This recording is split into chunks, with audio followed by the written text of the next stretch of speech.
Al-insan bainal mukhayyar wal musayyar. Manusia berada di alam takdir dan di alam ikhtiar. Manusia berada di alam takdir dan di alam ikhtiar. Awak diminta berusaha walaupun ada takdir Allah Subhanahu wa taala. Awak kalau balioto, awak angik ndak tiap hari. Angik. Ondah tu pagi-pagi selalu dipanaskan tiap pagi. Kalau ndak dipanaskan tiap pagi, akinya soak. Kemudian mesinnya ndak lancar. Itu makanya Pak Ibu-ibu, apa awak dek puasa ko tiap tahun? Badan ko dipanaskan. Dalam pengertian, walaupun hidup dikasih Allah, tapi yang punya tanggung jawab untuk menjaga badan you awak. Awak diberi hidup oleh Allah, awak yang menjaga. Waktu anak awak dulu dalam rahim, mulai dari setetes air, itu kan bendah dan beku bentuk daging. Berarti lah kembangnya, Pak. Bentuk kembang bunga tu. Ikolah dia roh atau belum? Belum. Tapi nya berkembang. Ikolah Allah yang menciptakan. Antara bunga di halaman rumah berkembangnya dengan rahim badan awak anak di dalam kandungan sama, Pak. Dalam satu waktu seluruh alam jagat ini berada dalam takdir Allah. Itu takdir, Pak. Jadi bergeraknya, Pak. Daging itu berkembang sampai membentuk kepala dan tangan. Adakah roh seketika itu? Belum. Jadi roh itu untuk apa diberikan? Untuk memfungsikan mata, telinga, otak, tangan dan kaki. Seketikalah menjadi bentuk bendahnya seperti manusia, baru yumpahu pihir roh. Berfungsi mata le, Pak. Berfungsi telinga. Seketika awak lahir, dia hak kewajiban awak untuk memelihara kehidupan yang diberikan oleh Allah Subhanahu wa taala. Jadi badan ko apa-apa ibu-ibu, ada penyebabnya awak ko sakit. Sakit tu bisa jadi akibat perilaku awak, bisa jadi akibat ditakdirkan Allah. Mode itu dua menjaganya. Awak diminta untuk menjaga badan sesuai dengan takdir Allah dan sesuai dengan usaha awak. Awak berpuasa untuk mengawetkan badan awak. Kemudian Allah memberikan taufik. Kalau awak jaga badan, dia giah taufik dan rahmat oleh Allah. Sehat awak. Allah tu tidak memberikan bersifat abadi. Awak dia giah tanggung jawab memelihara badan. Tu makanya badan kau tidak boleh dianiaya. Itu puasa. Apa kata Nabi? Sumu tahsihhu. Berpuasalah kalian maka kalian akan sehat.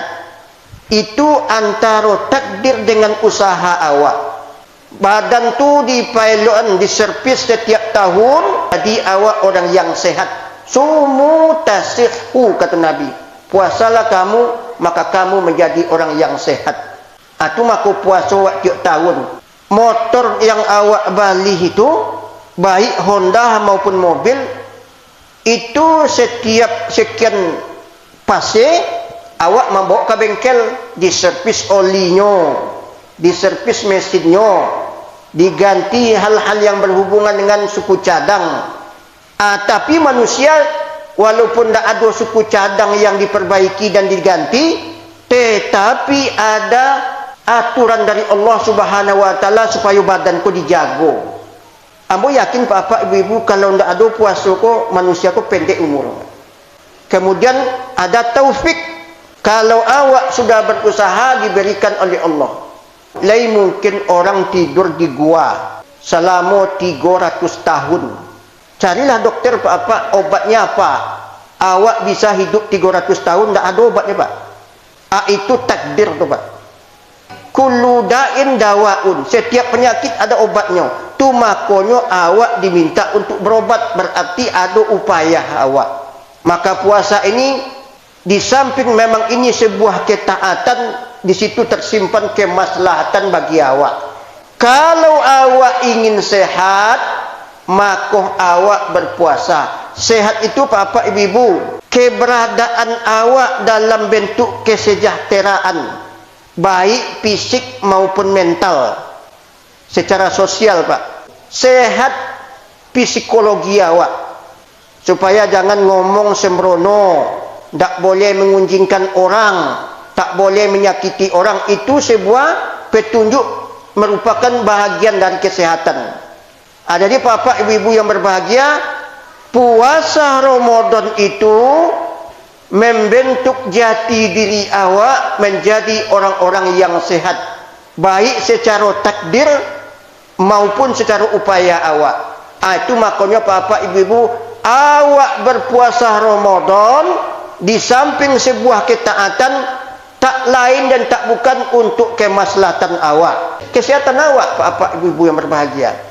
Menurut ahli kesehatan yang bernama Dede Nasrullah, itu pakar kesehatan Universitas Muhammadiyah, sesudah makan sahur itu katanya awak ndak boleh lalok, ndak boleh tidur Pak, sebelum sampai 2 atau 3 jam. Jadi kalau tadi awak sahur jam 4:30, kalau lalok doang atau kalau lolok masuk kampung kami, minimal nanti jam 7 lewat. Apa sebabnya demikian kata beliau? Sudah awak makan Bapak Ibu, masuk kerongkongan ko, tarik ke lambung. Lambung kan sikolataknya sini.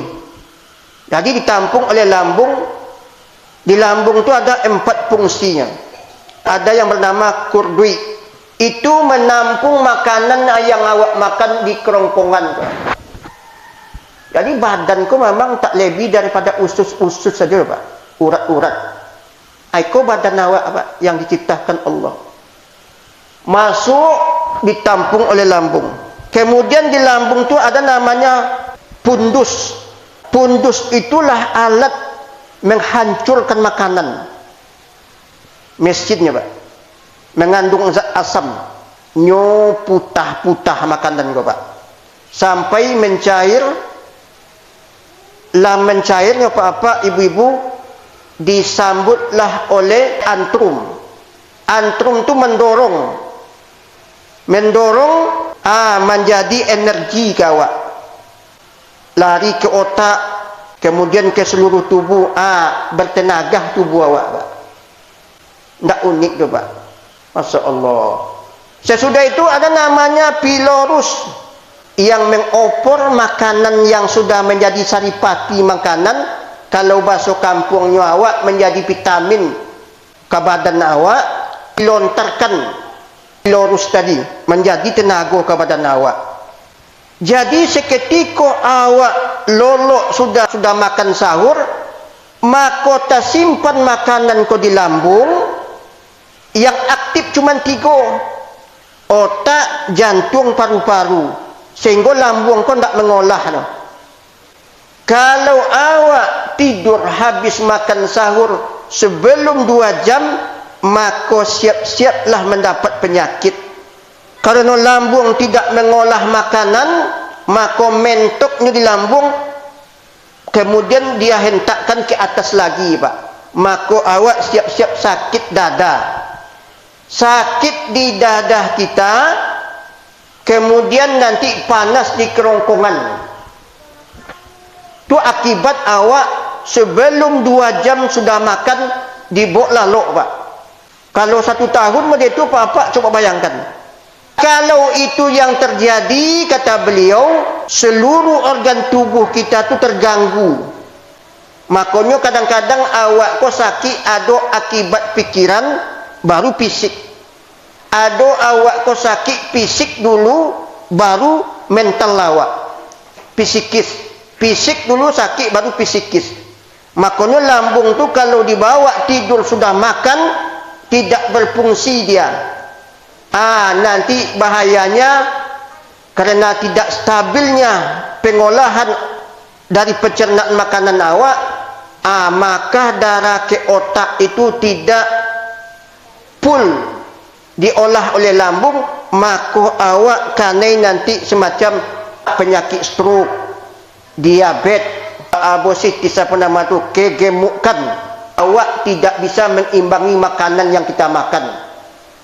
Ini kalau orang-orang puasa Ramadan tidak pandai mengimbangi dan memproses bagaimana pelaksanaan puasa Ramadan dengan makanan yang kita makan, maka justru tidak sehat yang terjadi, Pak. Malah sakit yang ketiba. Itu maka mau sampaikan, di samping ada takdir Allah, ada upaya awak.